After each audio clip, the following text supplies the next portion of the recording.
بسم اللہ الرحمن الرحیم۔ آپ دیکھ رہے ہیں Khalid Iqbal YouTube channel. I hate wars, مجھے جنگوں سے نفرت ہے۔ یہ کون کہہ رہا ہے؟ امریکہ کا صدر ڈونلڈ ٹرمپ۔ آگے سنیے۔ امریکہ نے ایران پر حملہ کر کے اس کی ایٹمی تنصیبات کو نیست و نابود کر دیا۔ اس خبر سے مجھے قطعاً حیرانی نہیں ہوئی۔ مجھے یقین تھا کہ امریکہ ایسا کرے گا۔ تاریخ بتاتی ہے کہ امریکہ انتہائی ناقابل اعتبار ملک ہے۔ جب اس نے کسی ملک سے کام لینا ہوتا ہے تو اس کے قریب ہو جاتا ہے، اس کو کچھ معاملات میں فیسیلیٹیٹ کرتا ہے اور اپنا بڑا کام نکل جانے کے بعد اس ملک سے تعلقات ختم کر لیتا ہے۔ پاکستان کے ساتھ اس نے کئی مرتبہ ایسے کیا۔ ان کے کسی بھی صدر نے اپنے عہدے کا کبھی بھی پاس نہیں رکھا۔ میں نے متعدد بار اپنی ویڈیوز میں آپ کو بتایا کہ امریکہ ایک بے وفا شخص کی طرح ہے جس پر کسی صورت بھی اعتبار نہیں کیا جا سکتا۔ ٹرمپ نے اپنا الیکشن صرف ایک وعدے یا نعرے پہ جیتا کہ وہ دنیا میں امن لائے گا۔ اسے جنگوں سے نفرت ہے۔ وہ امریکہ کو ڈیولپ کرنے کے لیے ٹریڈ اور ٹیکنالوجی پر فوکس کرے گا۔ ناظرین، فرض کر لیں کہ وہ حقیقتاً جنگوں سے نفرت کرتا ہے، پھر وہ کون سی قوت ہے جس کے زیر اثر اس نے ایران پر حملہ کیا؟ یوں اس نے اپنی عوام ہی کو دھوکہ دیا کہ وہ امن لائے گا اور امریکہ کو ڈیولپ کرے گا۔ ابھی چند ہفتوں کی بات ہے، اس نے مشرق وسطیٰ کا دورہ کیا۔ سب سے پہلے ٹرمپ نے سعودی عرب میں تقریر کرتے ہوئے کہا، آئی ہیٹ وارز۔ آپ امریکہ آئیں اور امریکہ کو ڈیولپ کرنے کے لیے وہاں انویسٹمنٹ کریں۔ تو سعودی عرب نے $1 ٹریلین تک وہاں انویسٹمنٹ کرنے کے معاہدے کیے۔ وہاں سے وہ قطر گیا تو انہوں نے $1 ٹریلین سے کچھ زیادہ انویسٹمنٹ کرنے کا وعدہ کیا۔ آخری پڑاؤ UAE تھا۔ انہوں نے سعودی عرب اور قطر کو پیچھے چھوڑا اور $1.4 ٹریلین کی انویسٹمنٹ کا وعدہ کیا۔ جن شعبوں میں انویسٹمنٹ کرنی ہے ان کا تعین بھی کر لیا گیا ہے۔ یوں ٹرمپ امن کرتا تقریباً $3.5 ٹریلین کی انویسٹمنٹ لے کے اپنے ملک پہنچ گیا۔ وہ تمام لوگ جو امریکہ کرتے ہیں وہ خود جان لیں، اسرائیل امریکہ کے ساتھ مل بیٹھ کے منصوبہ بنائے بغیر اتنی بڑی جنگ جو کہ تیسری عالمی جنگ میں بدل سکتی ہے، شروع کر سکتا ہے۔ آپ دنیا کے میڈیا کو نہ سنیں، خود سوچیں۔ جن 3 ملکوں سے ٹریلینز آف ڈالرز کی انویسٹمنٹ لے کر ٹرمپ امریکہ پہنچا، ان سے بھی تو وعدے کر کے آیا تھا۔ اتفاق سے ان تینوں ملکوں میں امریکی اڈے موجود ہیں۔ امریکی اڈے موجود ہونے کا مطلب یہ ہے کہ وہ ممالک امریکہ کے کنٹرول میں ہیں۔ جب ٹرمپ ان تینوں ملکوں کے ساتھ بات چیت کر رہا تھا ایران پر حملے کا پلان، تو اس وقت بھی اس کی ٹیبل پر موجود تھا۔ اس نے ایران کی ایٹمی صلاحیت کو زیرو کرنا تھا۔ اب ان ملکوں میں سے کوئی امریکہ کو کہہ سکتا ہے کہ ایسے حالات میں تو ہم ٹریلینز آف ڈالر امریکہ میں انویسٹ نہیں کر سکتے؟ ساری دنیا ایک سوال پوچھ رہی ہے کہ امریکہ نے تو ایران کو 2 ہفتوں کا وقت دیا تھا کہ وہ مذاکرات کی ٹیبل پر آ جائے، تو پھر چوتھے دن امریکہ نے اتنا بڑا حملہ کیوں کیا؟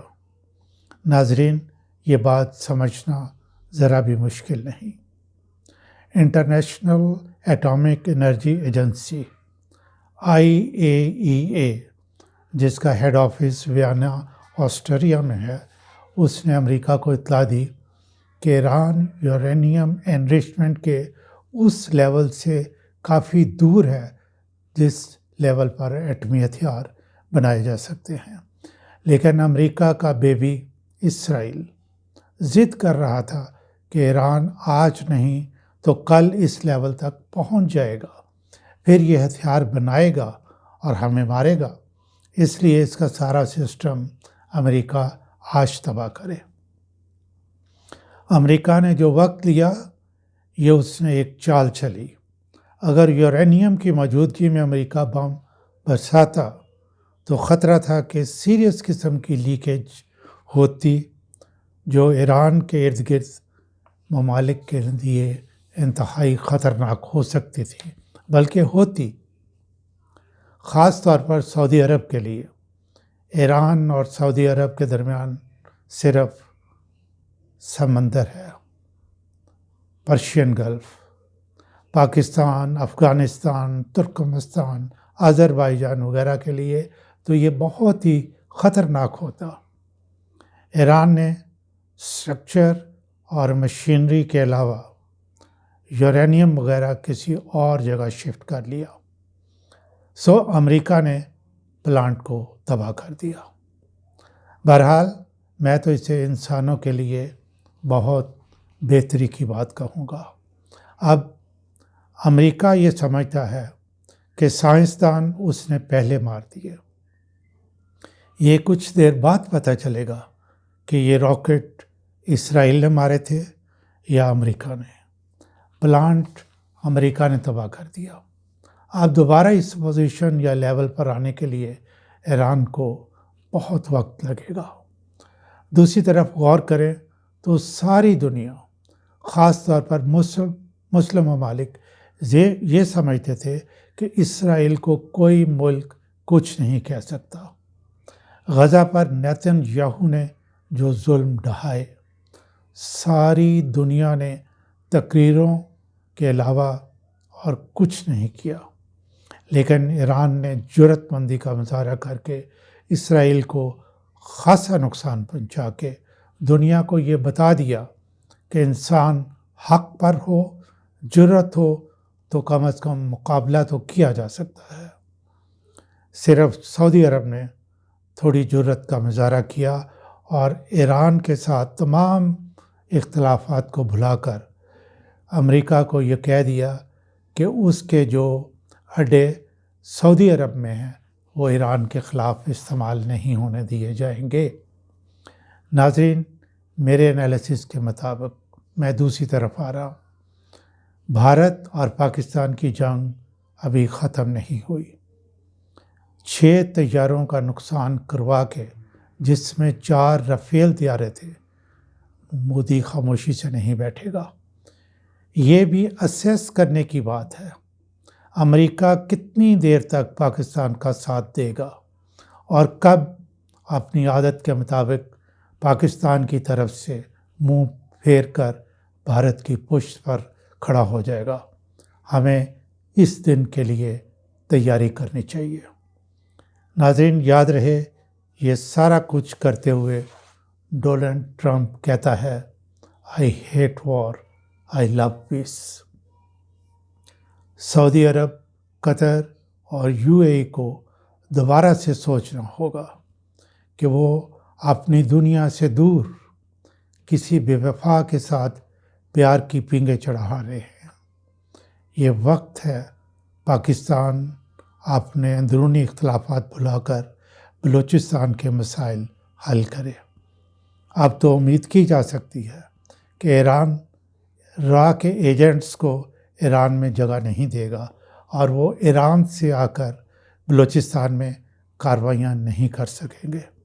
ناظرین، میں جلد بلوچستان کے حالات کے بارے میں ایک ویڈیو آپ کی خدمت میں پیش کروں گا۔ میں آپ سے اور جو ویڈیو بنانے والے دوسرے لوگ ہیں ان سے یہ ضرور کہوں گا کہ وہ دنیا کے میڈیا کی خبریں لے کے اس پہ یوٹیوب پہ یا دوسرا سوشل میڈیا پہ خبریں چلانے کی بجائے پاکستان کے بارے میں سوچیں۔ بہت اچھے اچھے تھنکرز ہیں، وہ سوچیں کہ ہمیں کیا کرنا چاہیے۔ پاکستان کے اوپر اللہ تعالیٰ اپنا کرم فرمائے۔ ہم سب کو دعا کرنی چاہیے اور اس کے لیے کام کرنا چاہیے، اور اپنے جو اندرونی اختلافات ہیں، سیاسی اختلافات ہیں، ان کو اب ختم کرنے کا وقت آ گیا ہے۔